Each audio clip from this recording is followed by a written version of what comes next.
Y lo conversábamos también con los chicos del Mostrador. La pregunta es, ¿estás de acuerdo con la medida de restricción a la prensa del alcalde Charp? El alcalde de Valparaíso, Jorge Charp, a él nos referimos, y es la decisión que toma de prohibir la entrada al albergue donde están las familias que no tienen dónde quedarse después de otro de los grandes incendios de Valparaíso este fin de semana feriado de Año Nuevo. El alcalde Jorge Charp toma esta decisión señalando que quiere que las familias puedan tener un espacio de descanso real, y es por eso que le prohíbe la entrada a los medios de comunicación al interior del albergue. ¿Estás de acuerdo? Preguntamos, está en @Radio La Clave la encuesta, con la medida de restricción a la prensa del alcalde Charp. ¿Sí o no? Esas son las alternativas. Ya llegan 115 votos. Vamos a estar comentándolo durante la mañana. Yo no estoy de acuerdo. Santiago Escobar está con nosotros. Ya dijo, votó, no, lo dijo al aire, así que podríamos incluir el voto. Estamos con Chago Escobar del Mostrador. Chago, ¿cómo estás? Primero, feliz año. Feliz año a todos los auditores, a todo el mundo, y feliz año, ojalá, a la libertad de prensa. ¿Por ahí va? Cuéntame más. ¿Por qué consideras que es un voto a la libertad de prensa? Porque es una manera de... Yo sé cuál es la intención editorial, y el rating es la intención editorial de los canales, pero la gente está invisibilizada en su desgracia, pues, si ese es el problema de este país. ¿No es cierto? Los pobres no existen, en fin, qué sé yo, y cuando vienen las consecuencias, no, vamos a solucionar todo el problema. Entonces, el problema fundamental es que el único acceso que la gente pobre tiene, que los desamparados de este país tienen, es que en los momentos de desgracia llega una cámara de televisión que los visibiliza. Pero si eso además no ocurre, estamos a merced de las autoridades administrativas, de las versiones de gobierno, y no de la visión que tiene que tener el resto de la ciudadanía sobre este tema. Entonces no me parece, porque una cosa es la línea editorial de los canales y otra cosa es la visibilización de las consecuencias de lo que son las desgracias y los sistemas de crisis en este país. Ahora, perdona, Chaco, pero con restringir la entrada a un albergue, ¿se restringe realmente el acceso de las personas a los medios de comunicación? Claro, porque no hay ninguna señora Juanita que vaya a poder hablar directamente con la televisión y decir, mire, vinieron hace 1 año, 2 años con este tema, prometieron limpiar los cerros, prometieron hacer tal cosa y no la han hecho, ¿no? Porque con eso nos quedamos con las versiones oficiales. Entonces, no, yo no estoy de acuerdo. Yo creo que se equivocó el alcalde Charp, además porque él está recién ingresado.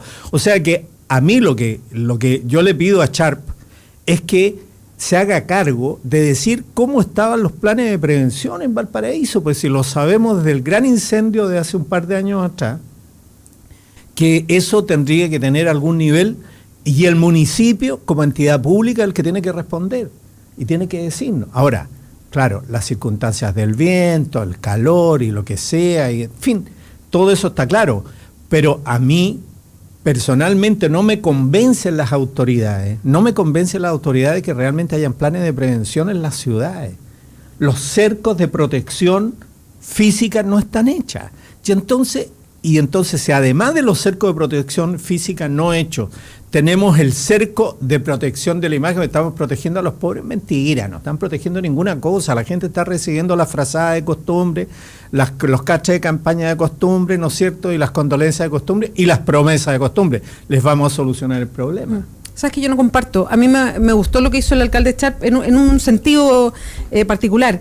Él no prohíbe el acercamiento a ninguna de las familias, él lo que resguarda es un lugar de descanso. A mí siempre me llamaba mucho la atención que los medios grababan a niños pequeños en colchones descansando, ancianos, y me parecía que había una entrada a una intimidad que debía protegerse, y si las personas no eran capaces de protegerlo por sí mismas, que algunos lo han hecho, en algunos albergues efectivamente le dijeron no a la entrada de la prensa, esto antes y no me acuerdo si en Valparaíso o en otro lado, que le dijeron a la prensa que ustedes no entran acá porque es nuestro espacio de intimidad. A mí me parece bien, porque no creo que el entrar a un albergue o no deje a las personas fuera o no en contacto de la prensa. Discúlpame, Bea, pero yo no sé de qué intimidad me están hablando realmente. O sea, ¿qué intimidad están defendiendo? ¿Que no vean en las condiciones en que están durmiendo? ¿En las condiciones que están viviendo? ¿Esa es la intimidad? ¿De qué intimidad está hablando el alcalde Charp? Esto es limitación al ejercicio de prensa. Yo estoy de acuerdo con las líneas editoriales, que las líneas editoriales de los canales son matan por el rating, y si pudieran poner un niñito escupiendo sangre o tosiendo sangre a un anciano, lo harían. No me cabe ninguna duda. Pero de ahí a decir, mire, estamos protegiendo el espacio de intimidad para las familias, para que no entren. ¿Qué espacio de intimidad? Si están en la calle, perdieron todo, perdieron las casas de puertas cerradas.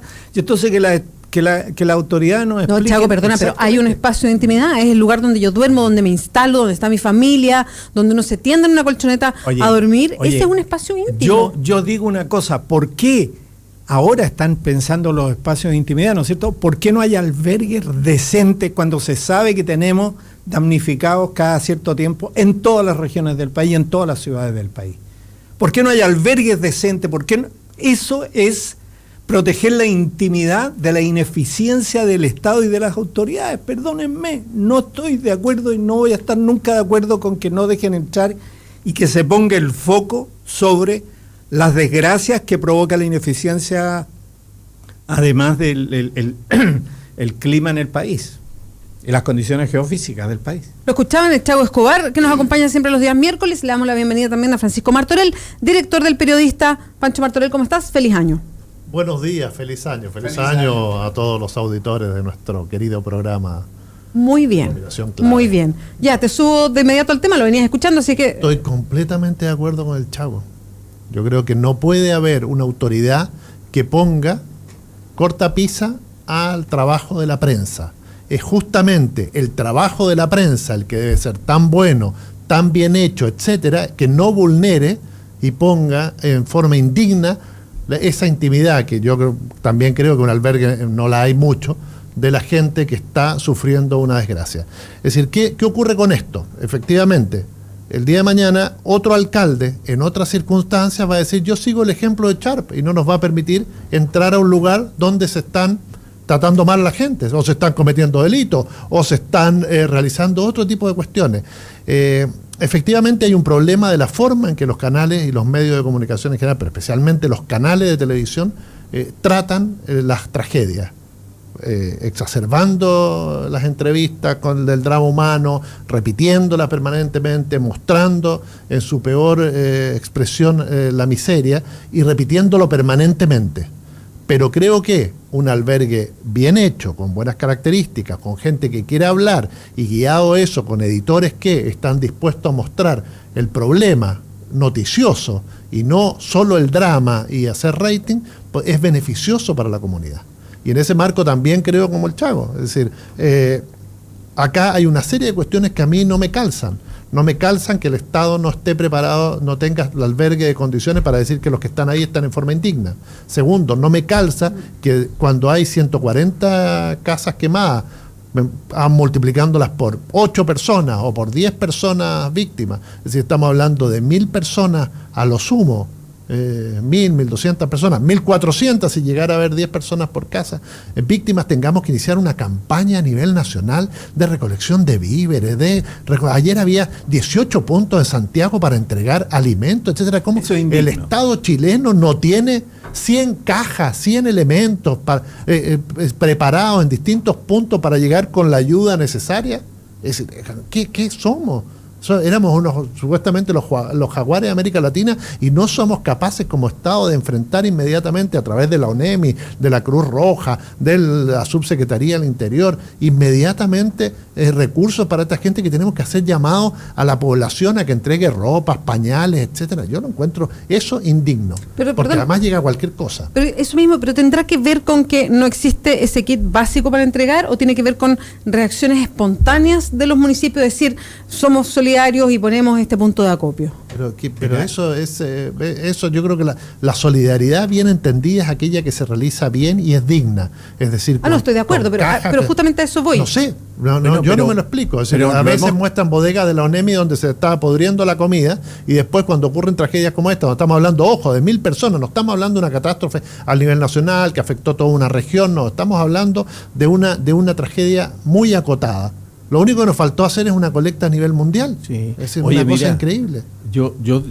Mi recuerdo desde que existe este programa es que este tema ha estado persistentemente volviendo, porque entre medio estuvo el terremoto en el norte. De hecho, hablamos hace 2 semanas de lo de Chiloé, una semana de lo de Chiloé. Es decir, siempre ha estado presente. Por lo tanto, yo diría, ¿por qué no existen estos aprestos básicos, estas condiciones básicas? O sea, que haya que mandar, no sé, fonolas, casas prefabricadas, no sé qué cosa, desde Santiago a Iquique o Arica, Alto Hospicio, no sé. Estas cosas que son de la irracionalidad y de la ineficiencia más absoluta, y que hablan de que la gente no tiene dignidad para el Estado de Chile. Si ese es el tema, ¿ah? La intimidad del Estado, para el Estado de Chile, la intimidad, bueno, la retrató el chacotero sentimental, pues, con las casas de porquería que hacían, donde los tipos tenían de verdad que turnarse para hacer el amor las familias para que no los escucharan. Esa es la intimidad, de esa intimidad nos están hablando, de la intimidad sexual, del lugar para descansar, no sé. Bueno, en un país que tiene previsiblemente un par de sucesos, de hechos anuales, que son con damnificados, inundaciones, terremotos, volcanes, etcétera, que esto ocurra y que hayan colectas nacionales y se repitan año tras año, habla de que los ciudadanos no importan. Eso es. Aquí no hay dignidad política del ciudadano.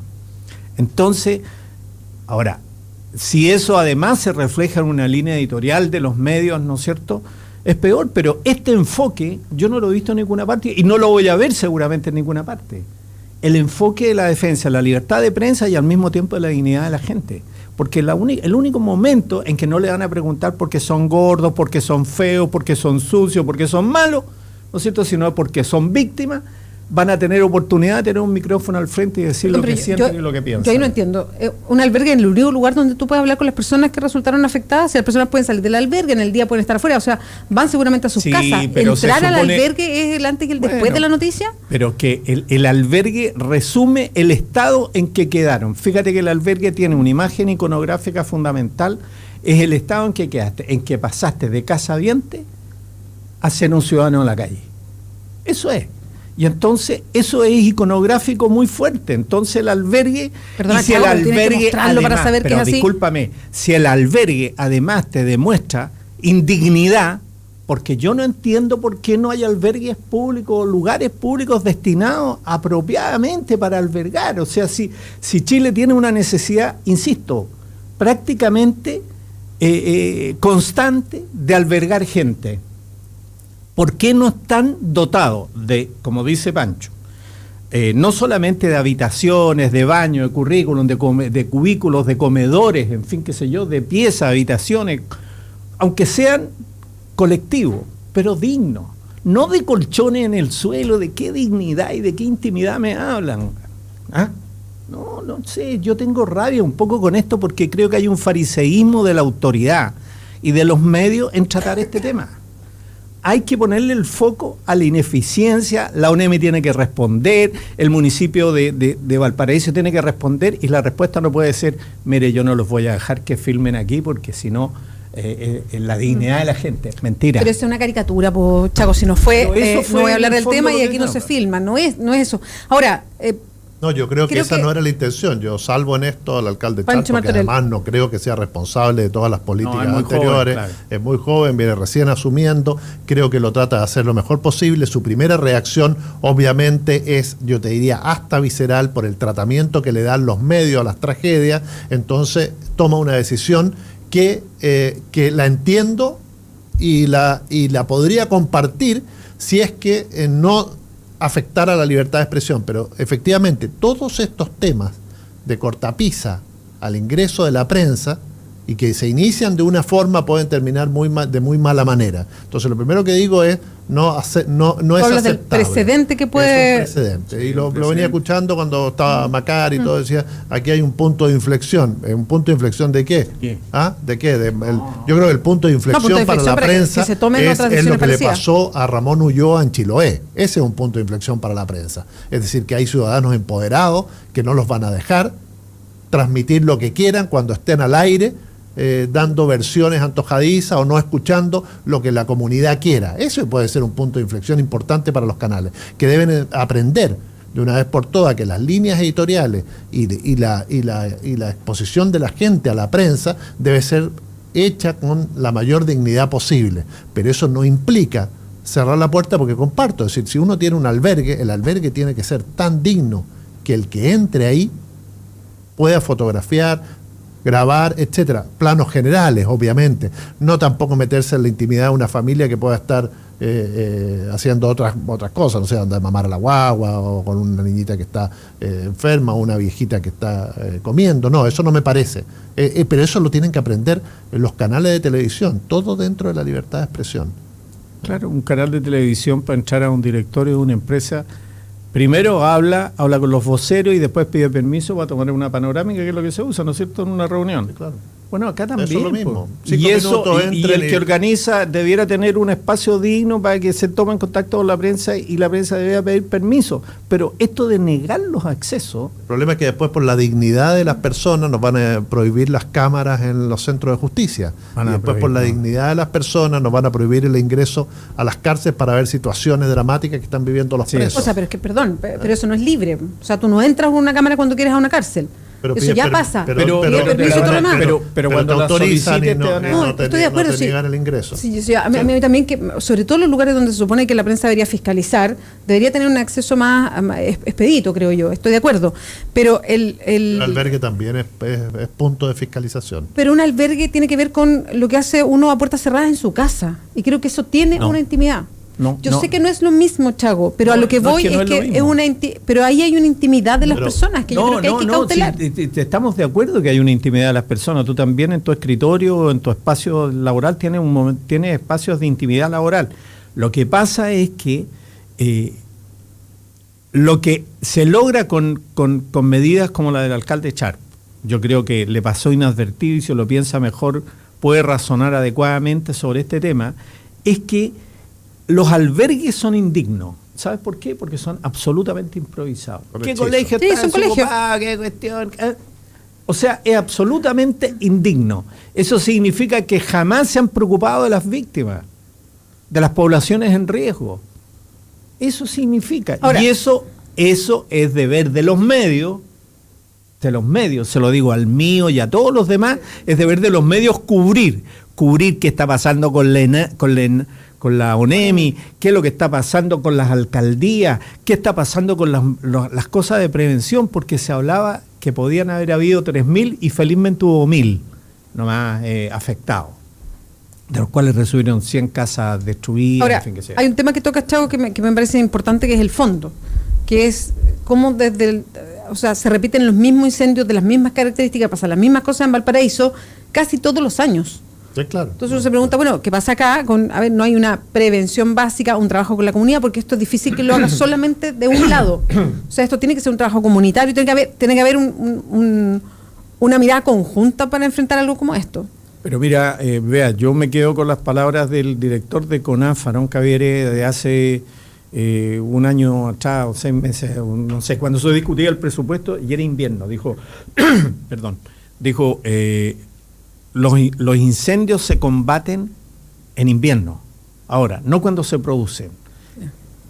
Y es prevención. Y habló además de la creación, o sea, de la existencia hoy día de una franja de seguridad que no existe prácticamente entre lo que es zona urbana y zona periurbana, digamos, pero que es de carácter agrícola.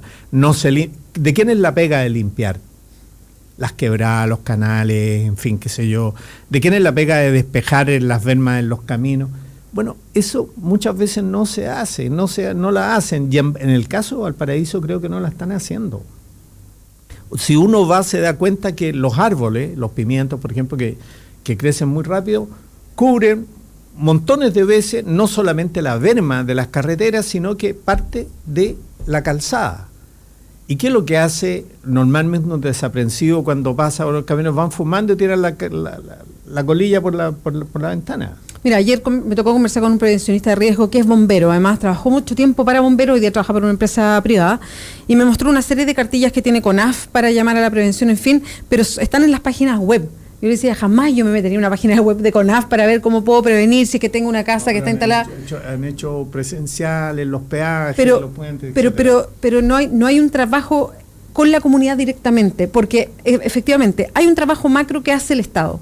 en este caso el municipio, asesorado por la ONEMI o por bomberos, en fin, de despeje de esta zona entre la última casa y donde parte el bosque, el campo, o como uno quiere. Ahí hay una pega que hacer, que efectivamente no se hace, porque significa lucas, hay que hacerlo en cierto momento, tiene que tener seguimiento, es una constante, en fin.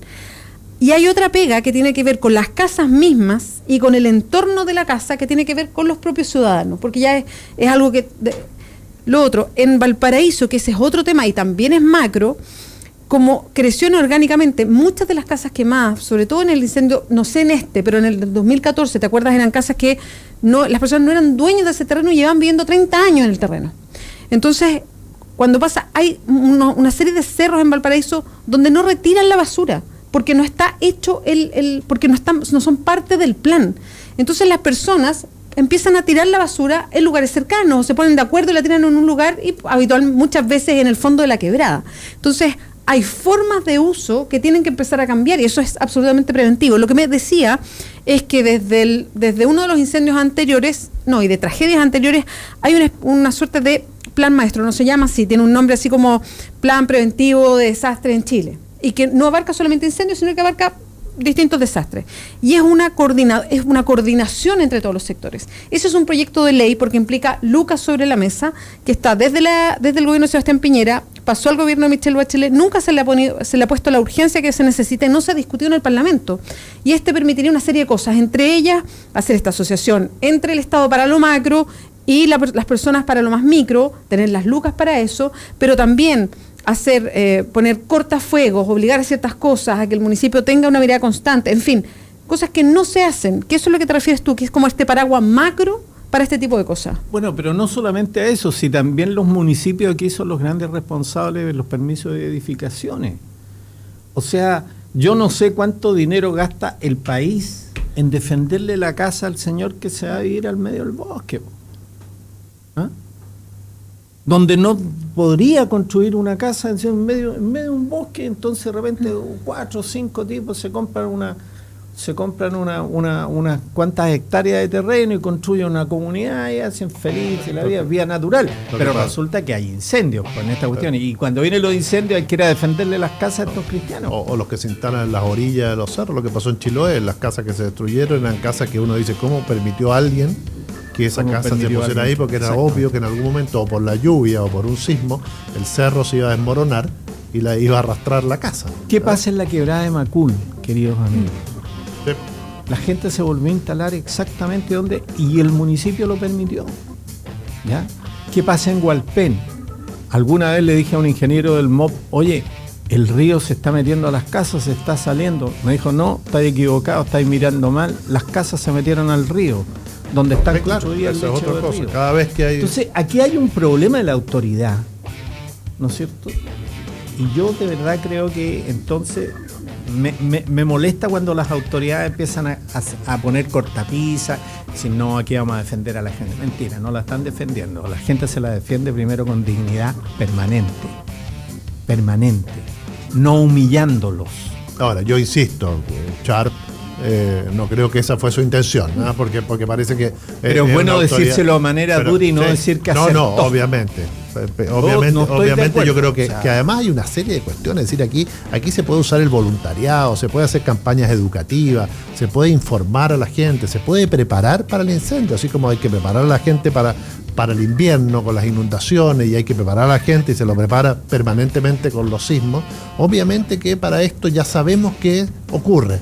Es decir, este es un país largo y angosto que se quema por distintas razones y que además que tiene mucho espacio forestal. Entonces se quema, se inunda, se quema, se inunda. Y hay volcanes, terremotos, y tenemos todas las anteriores. Es un país sufrido, por lo tanto hay que anticiparse. Ahora, perdón, pero la situación de Valparaíso en particular es distinta. Es una situación que es particular de Valparaíso. Puede haber algo similar en Viña, por el tipo de construcción, por donde están instaladas las casas más precarias, porque se instalan justamente en esta zona, porque son zonas de riesgo.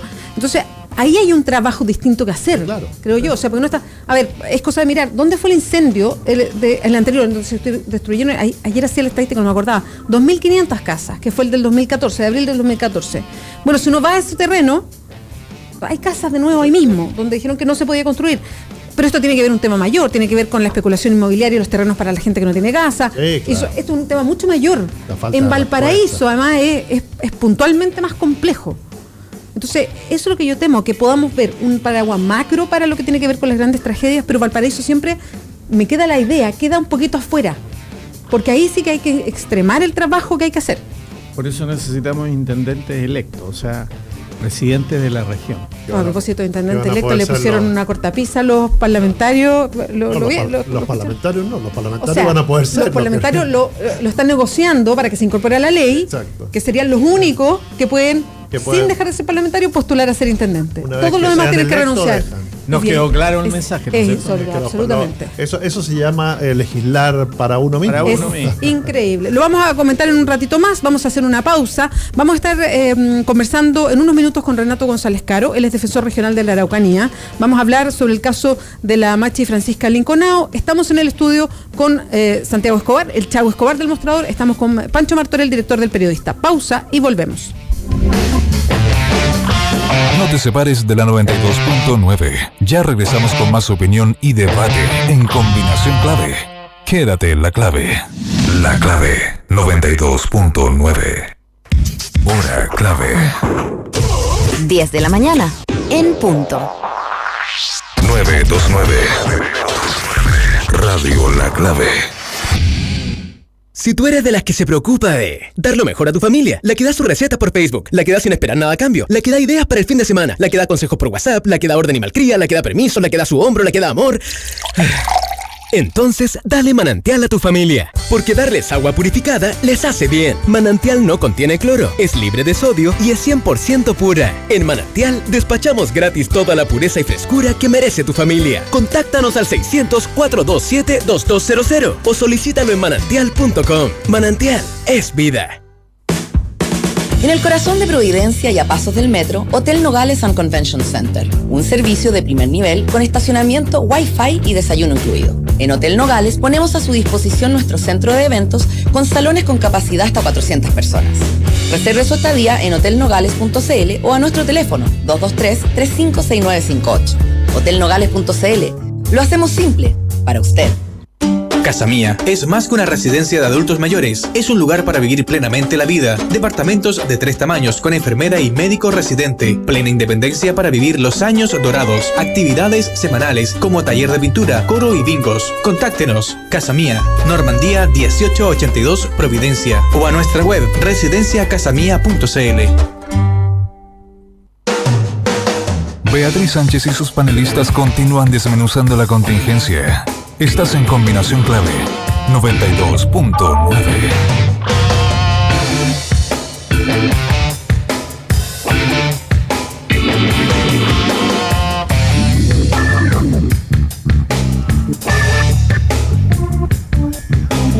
Queda de la mañana con 2 minutos. Es que Pancho Martorell me está mostrando una transmisión en Periscope que tienen Twitter, cómo venía en su auto escuchando la transmisión de la radio. Él decía, pero en este momento estoy escuchando la transmisión de la clave, y se alcanzaba a escuchar a Iván Weissman, a Mirko Macari, que estaban en el momento del mostrador en la clave. Dijo, voy a hacer más transmisiones en Periscope. Bueno, súmense a la conversación, son las 10 con 2 minutos. Recuerden, lo estamos preguntando, sosteníamos esta discusión aquí mismo en el estudio porque no pensábamos lo mismo respecto a las decisiones que toma el alcalde Jorge Charp. ¿Estás de acuerdo con la medida de restricción a la prensa del alcalde Charp de entrar a los albergues? Sí o no son las alternativas. Ya van 197 votos. Sí, está de acuerdo un 94% de los que votó, 6% dice que no está de acuerdo. Acá, Pancho Martorell y Chavo Escobar, que fueron a prepararse un café, esto para los que no miran en el streaming, no es que hayan abandonado el programa, nos decían que ellos están en contra de la medida por el resguardo siempre restricto a la libertad de expresión. Yo tengo una opinión distinta. Yo creo que hay que guardar la intimidad de las personas y que no haya abuso en eso porque están en una condición vulnerable como estar en un albergue. Me parece que si las personas quieren hablar o es decisión de ellos que entren, pueden entrar a un espacio acotado o salir del albergue, pero entrar así a filmar lo que se quiera me parece que es violar una intimidad básica. Era lo que estábamos discutiendo. Ya son las 10 de la mañana con 3 minutos y queremos hablar de la situación de la Machi Francisca Linconao. Recordemos, ella está cumpliendo prisión preventiva porque todavía no hay juicio oral en este caso. Está acusada como parte de varios otros comuneros mapuches de haber participado en el asesinato del matrimonio Luxinger-Macay. ¿Recuerdan ese caso que se va a cumplir otro año más de de ese crimen, un incendio en una casa patronal, y termina con esta pareja de ancianos muertos. Y la Machi Francisca Linconao está cumpliendo prisión preventiva, está en huelga de hambre desde el 23 de diciembre, con una situación muy delicada de salud. Ha habido declaraciones que ha hecho el Colegio Médico resaltando esto, la situación delicada de salud, pero también habló el director del Instituto de Derechos Humanos, poniendo el ojo en lo que significa una prisión preventiva o el que una persona, para la legislación chilena, sea considerada inocente hasta que se pruebe que es culpable. Tenemos en línea a Renato González Caro, él es defensor regional de la Araucanía, para conversar sobre este caso. Renato, ¿cómo estás? Muchas gracias por atendernos. Hola, buenos días, Beatriz, Santiago, Francisco. Gracias por la invitación a hablar por radio. Buenos días. Buenos días, Buenos Renato. Lo primero que queremos que usted nos cuente, ¿en qué situación de salud se encuentra hoy día la Machi Francisca Linconao? Bueno, por cierto, delicada. Uno no es médico, los médicos ya han señalado la situación en que se encuentra. La visité el día de ayer en la tarde. Ella está tranquila, pero claramente complicada por su estado de salud. La verdad que no es posible que esto permanezca mucho tiempo más. ¿Qué significa eso, Renato? Bueno, cualquier persona, bien sabemos que en esta situación, por la edad, por la situación que vive actualmente, no puede permanecer en un estado de huelga sin dañar, por cierto, su salud, que esperemos todo se recupere. Ahora, Renato, ¿cuál es la motivación de Francisca Linconao? ¿Por qué ella está en esta huelga de hambre? Bueno, ella lo que plantea derechamente que es injusto que esté privada de libertad. Considera que ha salido en 4 oportunidades en libertad, entre comillas, porque en realidad sigue con arresto domiciliario total, y que la Corte posteriormente ha revocado dicha situación y ha tenido que volver a prisión preventiva. Considera en realidad que esa situación en particular es muy injusta, aparte de sostener derechamente su inocencia en los hechos que se le imputan, y que por cierto todo un proceso durante 9 meses privado de libertad, una persona que dice y sostenemos inocente, claramente puede plantearse como un acto de injusticia. Esto es para ir conociendo con más detalle la historia. ¿Por qué en el caso de ella entra y sale, que es lo que hemos visto a través de los medios de comunicación desde la región de la Araucanía, que entra y sale por decisiones de los tribunales de la cárcel a arresto domiciliario? A ver, el tema es muy sencillo, en realidad sencillo y complicado. Es sencillo, los jueces de garantía han sostenido, a petición de la defensa, que es posible, en esta etapa procesal si se quiere, que pueda esperar el juicio oral en libertad, en estricto rigor, en arresto domiciliario total. Uh-huh. La Fiscalía y los creyentes particulares, y en ocasiones también, no la última vez, pero en las ocasiones anteriores sí, el Ministerio, la Intendencia, como creyente, apelan de dicha resolución, y la Corte de Apelaciones de Temuco, una de las salas, resuelve las apelaciones. En las, a lo menos las últimas 2 oportunidades, el voto ha sido de mayoría. O sea, la Corte ha dicho que se mantenga la resolución del juzgado de garantía, es decir, la libertad o el arresto en su domicilio, y un voto de minoría ha sostenido que no.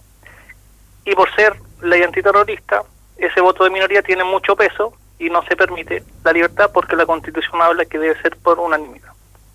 Ahora, ese voto de minoría que establece que hay peligro de que ellas... Y perdón, aquí yo desconozco cómo opera en estricto rigor la ley, y sobre todo si hay acusación con carácter terrorista, que puede fugarse o que por la gravedad de lo que se le acusa tiene que quedarse en prisión preventiva. No, el voto de minoría solamente sostiene que es un peligro para la seguridad de la sociedad, nada más. Eso uno lo puede interpretar como quiera, pero no hay un fundamento de esa parte de la resolución. En definitiva, lo que sostenemos, y hemos presentado un recurso de amparo, es que no es suficiente decir que la Machi en estricto rigor es un peligro para la seguridad de la sociedad, y no sostener por qué sería un peligro para la seguridad de la sociedad. Todos, sin excepción en este país, tenemos derecho que cuando se nos priva de libertad se nos diga por qué, y se nos explique en un fundamento de una resolución judicial, que es lo que ordena la Constitución y las leyes, el por qué somos un peligro para la seguridad de la sociedad. Cuando eso no está, y solamente está la frase, nos parece que hay allí una ilegalidad, y en ese contexto hemos presentado un recurso de amparo. Estamos conversando con Renato González Caro, él es defensor regional de la Araucanía. Estamos hablando sobre la situación de la Machi Francisca Linconao. Renato, ¿qué significa o qué peso puede tener para alguna decisión judicial o por la que está sucediendo, y cómo lo mira usted desde la Araucanía, el que el director del Instituto de Derechos Humanos haya puesto la atención sobre el caso de la Machi Francisca Linconao, apuntando e insistiendo en que la legislación chilena, antes de que haya un juicio condenatorio, se considera que la persona es inocente. O sea, la persona no tiene que demostrar que es inocente, sino al revés. El sistema tiene que mostrar que esa persona es culpable, poniendo atención a lo que pasa con la Machi Francisca Linconao. Habló el Colegio Médico también, diciendo que la situación de salud de la Machi era súper compleja. ¿Cuánto puede pesar en alguna resolución estas opiniones o estas reacciones acá en Santiago? Yo soy un fiel creyente, si se quiere ver así, de la independencia de los tribunales de justicia. Los tribunales de justicia tienen que resolver un caso como otros casos, es sin duda un caso relevante y un caso mediático, si lo queremos llamar así. La opinión del director nacional del Instituto Nacional de Derechos Humanos, obviamente la compartimos, yo creo que la compartimos todos, y creo yo la compartimos querellante, en este caso en particular cualquier otra parte. La prisión preventiva siempre es excepcional. La libertad es uno de nuestros principales derechos, y en ese contexto, cuando el Estado, a través de los tribunales de justicia que tienen que resolver un conflicto, nos privan de libertad, es evidente que eso debe ser fundamentado y debe ser excepcional. Y por esa razón existen otras medidas cautelares para asegurar al final los fines del procedimiento, que en definitiva no son sino comparecer ante los tribunales cuando somos citados para ser juzgados. Y en ese contexto, por cierto, compartimos esa opinión de decir, en este caso en particular, para hablar del caso en particular, claramente existen otras medidas cautelares que nos permitirán a todo el mundo demostrar en juicio, en este caso en particular de nosotros, la inocencia, que no tenemos que demostrarla, pero lo demostraremos igual, la inocencia de nuestra representante. ¿Qué penalidad arriesga la Machi?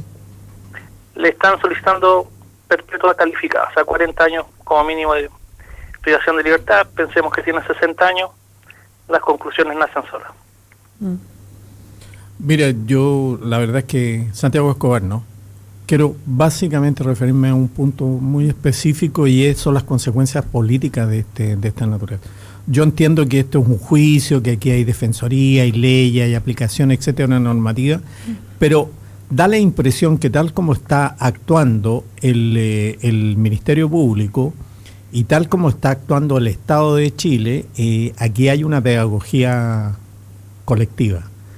La imagen que uno se forma mirando el asunto políticamente es el de la iconografía de que duro, que caiga quien caiga, la ley va a ser definitiva, va a ser fuerte, etcétera, etcétera.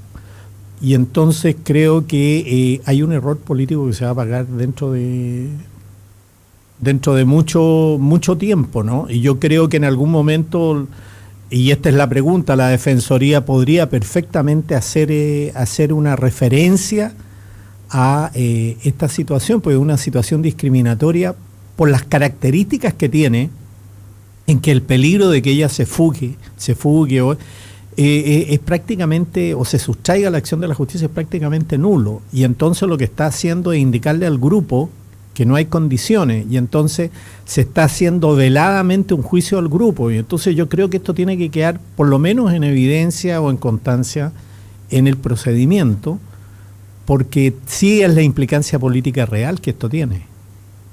¿Cuál es su opinión?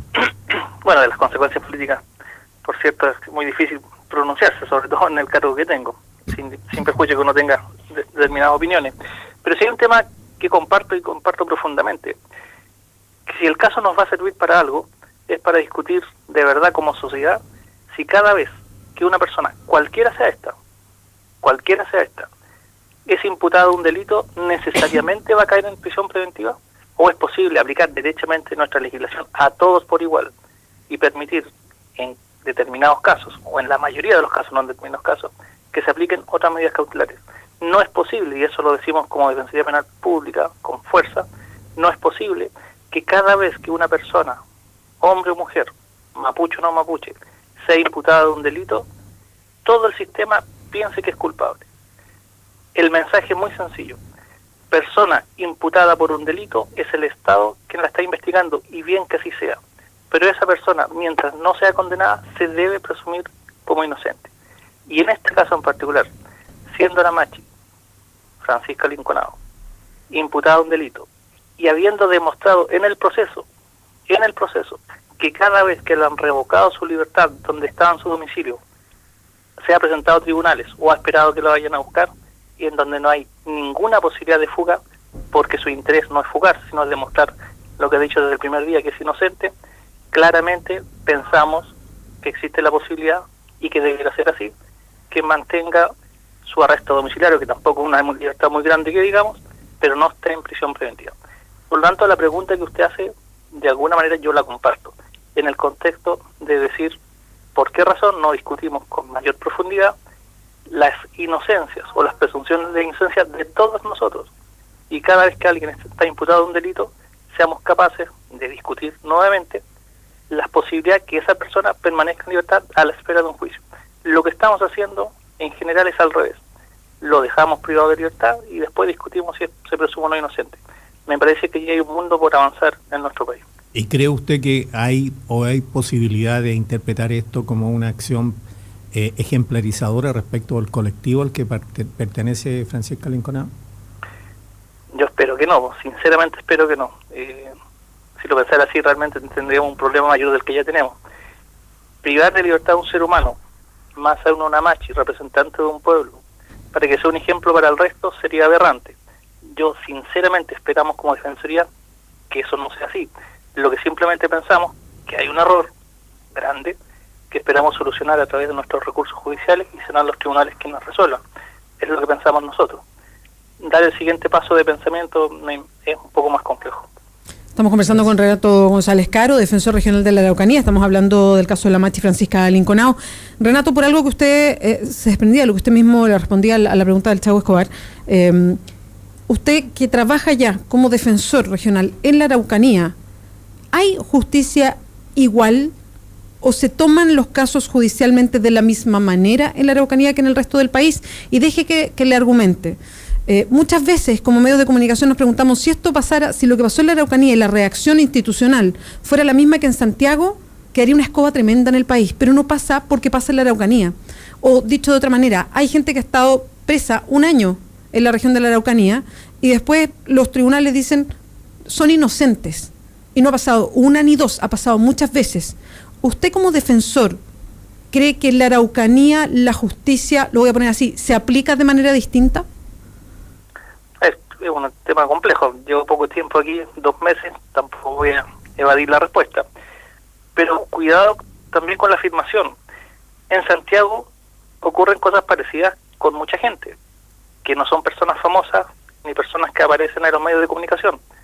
Son los chicos, dice uno, o nuestros jóvenes imputados, que día a día están en el centro de justicia y que en ocasiones pasan meses y meses, y no diría que a nadie le interesa, porque a mucha gente no se interesa, y a su familia también le interesa, pero que no van a salir los medios de comunicación. Cuando hay personas famosas y que obtienen su libertad antes o después, en definitiva a uno igual le parece razonable, porque trabaja en esto, que famoso o no famoso debiera estar el menos tiempo posible en prisión. Si uno no puede discriminar al famoso por ser famoso. Lo que sí exige es que las personas que no lo sean, o que están en regiones como usted bien lo plantea, tengan esa misma discusión. Y en ese contexto, para hacer algo justo, si uno puede hacerlo, también hay muchas personas que no son famosos que salen en libertad bastante rápido. En definitiva, el tema es sumamente profundo y no podemos decir qué región o no región, o una persona u otra persona. Lo que sí sirve este caso es para discutir el tema de fondo, que el tema de fondo en definitiva es la prisión preventiva. La aplicamos de inmediato y no olvidemos las últimas modificaciones legales, que todas las modificaciones legales que se han realizado en los últimos 10 años han sido para ir aumentando la prisión preventiva. Eso es también una realidad y es la sociedad que hemos construido entre todos, y tampoco podemos decir que no somos parte de la comunidad. Y en ese contexto, el día de hoy es un llamado casi, una invitación a discutir nuevamente con profundidad y con altura de mira este tema, pero mientras discutimos, lo que planteamos nosotros, la machi debiera estar en libertad. Renato, solo para insistir entonces, de lo que usted lleva en la Araucanía, ¿no considera que hay un trato o una mirada distinta cuando son delitos donde puede haber comuneros mapuches involucrados respecto al resto de los delitos? Mi mirada es muy sencilla en eso. Yo derechamente pienso que en esos delitos, en esas imputaciones, en la mayoría de los casos, la prisión preventiva, existe un abuso de aquella medida. Y ahí están las respuestas de los resultados de los juicios orales, en donde muchísimos comuneros son absueltos, y cuando uno mira la historia de sus vidas, dice, bueno, pero estas personas, a quien todos olvidamos 10 días después, estuvieron 1 año privados de libertad o 9 meses privados de libertad. Eso es absolutamente evitable si discutimos con fuerza la razón de ser de la prisión preventiva. Renato, nosotros somos el panel editorial y en ese marco creo que es fundamental el tema que ha estado presente acá, que es la presunción de inocencia, que es uno de los elementos centrales del derecho, ¿no es cierto? Y que es lo que hace que muchas personas hoy día debieran de estar libres esperando su juicio o condena o absolución. Sin embargo, como sociedad hemos avanzado hacia todo lo contrario, hacia una relativa falta de respeto a la presunción de inocencia. En todas las regiones del país, en todos los casos, incluso famosos y no famosos. En ese marco, ¿qué responsabilidad le ves a los medios de comunicación y cuánto hace el Ministerio Público también para pelear esta batalla contra aquellos que pretenden que, por lo mínimo, todas las personas terminen presas, aunque sea 1 año, con condenas que luego pueden ser de 60 días? No voy a ser yo quien va a criticar ni a todos los medios de comunicación, y muchísimo menos al Ministerio Público, que es nuestra contraparte. Pero sí tenemos una posición muy clara.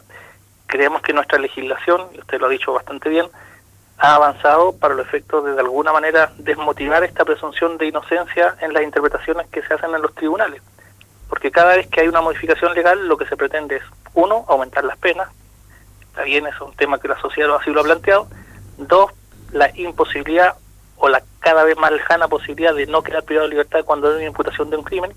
Por ejemplo, la propia norma establece ciertas presunciones, que si usted es imputado de un crimen, esto es algún delito que tenga una pena en la ley de más de 5 años, casi automáticamente cumple 2 o 3 hipótesis de las posibilidades que tiene el juez para dejarlo privado de libertad. O sea, basta la imputación, que se acredite algún antecedente, que eso, bueno, un tema algo subjetivo, de participación, pero habiéndose ya acreditado eso, las posibilidades de que usted esté en libertad esperando su juicio son casi 0.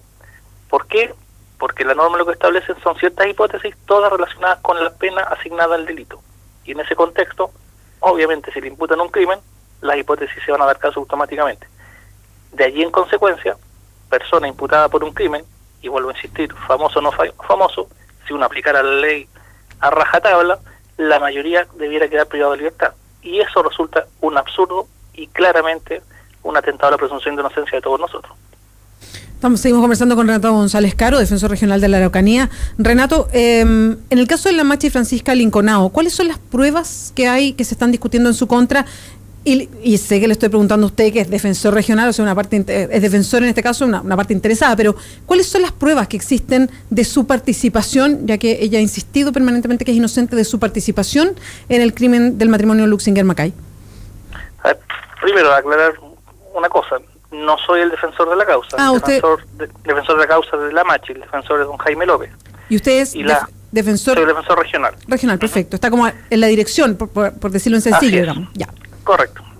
Ahora, y la audiencia, aparte también hay que ser cuidadosos con aquello, la audiencia de preparación de juicio oral está en estos momentos realizándose. Bueno, está suspendida ahora por algunas apelaciones que presentaron la Fiscalía. Pero claro, la prueba es lo que estamos discutiendo el día de hoy en los tribunales, así que preferiría no comentar aquello. Ya, sí, yo entiendo la parte judicial, yo no soy abogado, así que le pregunto nomás, porque lo que hemos escuchado, yo sé que usted no quiere entrar más en eso, pero quiero saber si es cierto o no, pero lo que se ha escuchado, se ha debatido harto por la prensa, es que el que Francisca Linconao sea parte de los responsables del caso Luxinger-Macay, que entendemos todos pueden tener participación en grados distintos, tiene que ver con un testigo que fue el que involucró a estas personas. ¿Es solamente ese el antecedente? ¿Qué es lo que se está hoy día debatiendo? Y me imagino ustedes están preparando la defensa, en fin. Sí, ese es uno de los antecedentes que plantea la Fiscalía, pero ese testigo, que al final es otro coimputado, lo que dijo en sede judicial, se desdijo de todo lo que señaló en sede policial sin abogado en una declaración. Por lo tanto, eso es lo que en definitiva existe en el juicio que se está debatiendo. La pregunta, o una de las preguntas que por cierto nos vamos realizando todos, ¿qué declaración vale? ¿La que se dio en la policía, sin abogado? ¿La que se dio en sede judicial? Si creemos a la primera, entonces le mintió el juez. cuando tenía a su abogado al lado y no estaba siendo presionado, y no le creemos que fue presionado cuando él dijo en esta sede judicial que sí fue presionado, o creemos la primera declaración que dio en las policías, donde no tenía abogado, donde no había juez, y donde por supuesto las policías dicen que no fue presionado. Esa es un poco la discusión, que no es un tema menor. Y esa persona coimputada frente al juez desdijo todas sus declaraciones. Ese es el antecedente en definitiva que se tiene contra la Machi, quien, insistimos, ha señalado desde el primer día que es inocente de los hechos. Perdón, Renato, ¿será porque yo veo muchas películas de abogados? Entonces, pero le pregunto, ¿vale realmente para la justicia tener gente detenida un año con declaraciones que son opuestas, que hace una persona, que involucra a otros, que lo hace en una circunstancia y después otras declaraciones en otras circunstancias, y vale la que le hizo los policías sin abogado? En este caso planteamos que eso es lo que vale. Renato, y no debiera ser así. ¿Y qué antecedentes hay? Porque aquí el contexto también es interesante y Chile cada cierto tiempo es denunciado por las malas prácticas policiales en la Araucanía. Efectivamente, la policía han tenido casos ustedes donde hay presión, apremios ilegítimos o hasta golpizas o tortura con los detenidos.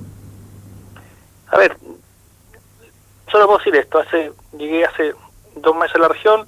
Una de las primeras instrucciones que di a todos los defensores y defensoras de la región de la Araucanía es que cada vez que una persona detenida en un control de detención llegara con lesiones razonablemente visibles o que manifestara que fue agredida por las policías, se hiciera la denuncia en la propia audiencia y se me informara para los efectos de transmitir esta información, por ejemplo, al Instituto Nacional de Derechos Humanos si correspondiera, porque nosotros, que tenemos una función que defender a todos los imputados, no podemos presentar querella, que es más o menos razonable, o si hiciera la denuncia a la Fiscalía. De esos casos, la verdad no me han llegado noticias en este periodo de 2 meses, excepto en 1 o 2 casos de temas policiales menores, si uno quiere plantearlo así, y eso lo estamos informando. No me han llegado más denuncias, que es lo concreto que le podría señalar. Le puedo hacer una consulta que ya es de orden teórico un poco, ¿no? Pero hay una diferencia entre un agente de la ley y un testigo o un perito que es un externo, ¿no? Es decir, el agente de la ley tiene una obligación de actuar bajo extrema legalidad, etcétera. ¿Quién controla eso? ¿Es solamente el control, la denuncia que puede hacer la víctima, en este caso el detenido que fue maltratado, por ejemplo, que fue presionado? ¿No hay algún procedimiento de verificación específica sobre el comportamiento del agente de la ley en el momento de la detención y en el momento de la obtención de las declaraciones? A ver, sí hay, sí, protocolos tenemos para todo. El tema es cuán dispuestos estamos a cumplirlo. Si una persona imputada denuncia en la propia audiencia donde se está controlando su detención, que fue agredido, supongamos, por la policía, esa denuncia es una denuncia como cualquier otra. Esa denuncia se está haciendo en los tribunales y hay un fiscal de la República sentado en la mesa que le está formalizando los cargos, de hecho. Y se toma nota de eso, de esa denuncia. Los tribunales, casi en el 100% de los casos, dicen, bueno, aquí se está presentando una denuncia, hay un fiscal, por lo tanto, hay una investigación que se debe realizar. Y esa denuncia de ese ciudadano, que en ese minuto de su vida estaba detenido, es una denuncia como cualquier otra y que se debe ser investigada. Los controles que señala usted, en general, cuando la persona es detenida, se le hace un control médico previo, cuando hay lesiones. Y ese antecedente está también en los partes policiales, o está, obviamente, en el consultorio o en el hospital donde se llevó a esta persona.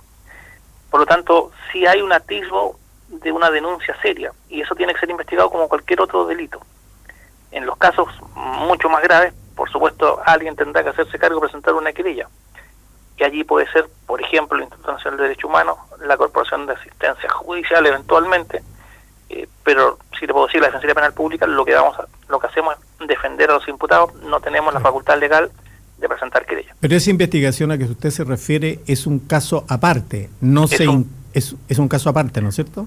Absolutamente. La defensa sí, hay que distinguir ya cosas mucho más técnicas. La defensa, por supuesto, lo utilizará, o debe utilizarlo razonablemente, porque si el procedimiento es ilegal, seguramente la detención fue ilegal, seguramente la prueba, si es que hay alguna prueba, también es ilegal, y bueno, eso lo iremos restando en el juicio. Pero los golpes recibidos en esta hipótesis, ese es un delito que debe ser investigado como cualquier otro delito y en forma separada al delito por el cual llegó esa persona a tribunales. Renato González, muchas gracias por esta comunicación con Combinación Clave. Ya, gracias a ustedes, que tengan buen día. Igual. Éxito.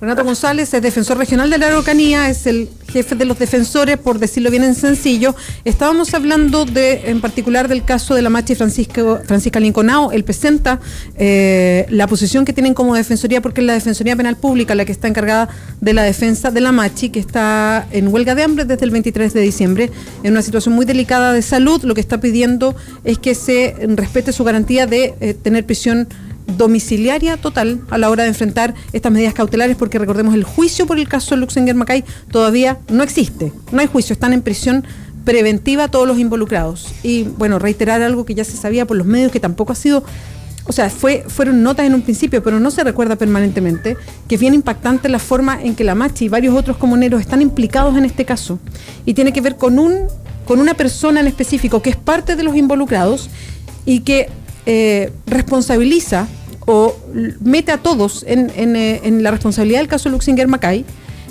con dos declaraciones distintas, una hecha a las policías, otra hecha a la justicia, y está valiendo la primera. Es bien insólito, por eso yo insisto, hay cosas que pasan en la región de la Araucanía, será porque tiene a lo mejor una relevancia por lo que pasa con el conflicto Estado Mapuche allá, que conocemos, y que a lo mejor se repite en todo Chile o pasa cada rato en Santiago y no nos damos cuenta, pero los casos de prisiones preventivas largas para que después no haya ninguna culpabilidad por parte de tribunales, este tipo de denuncias, lo que pasaba, ¿se acuerdan con la ley antiterrorista con los testigos cubiertos? Que además era gente que había participado y que le podían dar el beneficio de salida de la cárcel o de penas muy menores si es que acusaban a otros.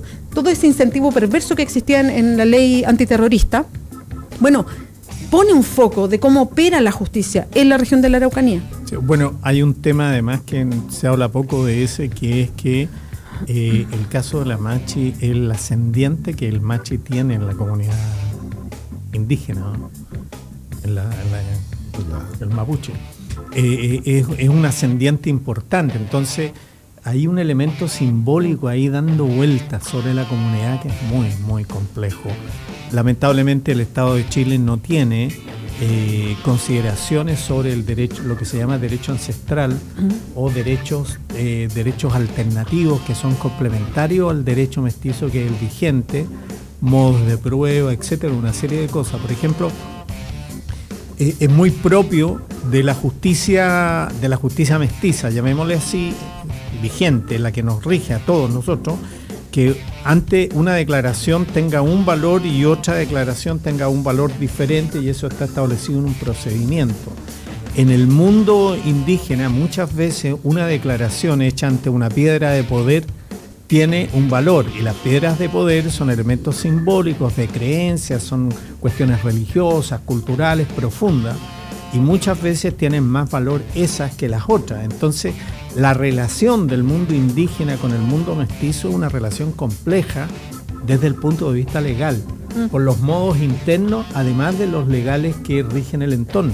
Y acá tenemos nuevamente la aplicación de la ley antiterrorista, que es la que permite que en una sala de 3, 2 estén por darle un beneficio carcelario, uno se oponga y ese uno inhiba la posibilidad de... Ese uno es mayoría. Ese uno es mayoría. Es una cosa es decir, yo siempre entendí que la justicia era lo que opinaban 2 en una sala de 3, pero ahora es lo que opina con la ley antiterrorista, es lo que opina 1 en una sala de 3. Claro. Es decir, es una lógica la ley antiterrorista bastante extraña. Es una lógica de veto. Exacto, muy poderosa. Yo investigué muchos casos en distintas regiones, y la importancia que le daban la justicia, los jueces de región, con el sistema antiguo, a la declaración policial era importante. Hay un caso en Osorno, me parece que todavía está preso, condenado a cadena perpetua, una persona que lo único que le inculpa es su declaración prejudicial ante detectives que además lo golpearon, y que queda establecido en el proceso, y lo condenaron a muerte en primera instancia y luego a cadena perpetua. Y el tipo todavía está preso, y la jueza en un momento dice, bueno, sí, no puede hablar de apremios ni torturas quien fue golpeado 2 veces en el estómago y 3 veces en la entrepierna. El hombre era analfabeto y firmó su confesión extrajudicial con una X. Imagínate, y todavía está preso. y esto fue en 1995, pero así era como funcionaba y como sigue funcionando en muchos aspectos la justicia chilena. Muy complejo. Mira, cuando hay pobres y analfabetos, y cuando hay pobres y sin recursos económicos. Para que quede claro lo que me refería sobre las piedras de poder, por ejemplo, un monte o una cosa. Normalmente en culturas con una fuerte influencia indígena, muchos interrogatorios, muchas confesiones de verdad, sobre todo que se refieren a delitos de muchedumbre o cometidos por la comunidad, las declaraciones se toman frente a una piedra de poder. O sea, claro, cumple un rol muy profundo, y entonces el tipo, la persona, no se atreve a mentir frente a una piedra de poder. Tiene un más valor que la intimación que le hace la policía directamente. Lo que pasa es que muchas veces la policía juega esto de firma acá, te pasamos y así te sacamos de la prisión, vas a salir rápido, luego dicen lo que quieres en los tribunales, y muchos firman y confiesan cosas que no. Y por eso no tiene validez, es decir, por eso se hacen los juicios, por eso la declaración judicial, por eso la presencia del abogado, porque no es lo mismo alguien que va a decir una cuestión y después tiene que decir la verdad o la verdad judicial, que es distinto. Son las 10:35. Francisco Martorell, muchas gracias por acompañarnos hoy día. Sí, se pasó rápido el año. Se pasó rápido. El primer programa del 2017. Chavo Escobar, muchas gracias. Bueno, muchas gracias. Viene muy, muy electoral. Yo simplemente decir lo siguiente. Aquí hay demasiada apuesta programática y ojo, este es un año de coaliciones electorales y de fuerza. Y entonces se equivocan los que apuestan a las ideas. Chuta, no vamos a poder seguir desarrollando eso que tira el Chavo Escobar justo cuando nos vamos. Queda anotado para el próximo programa. Para pensarlo. Exactamente. Santiago Escobar, del Mostrador. Pancho Martorell, director de Periodista, muchas gracias. Que empiecen todos muy bien el 2017. Todos. Felicidades a todo el mundo. 10:36, pausa en Combinación Clave y volvemos.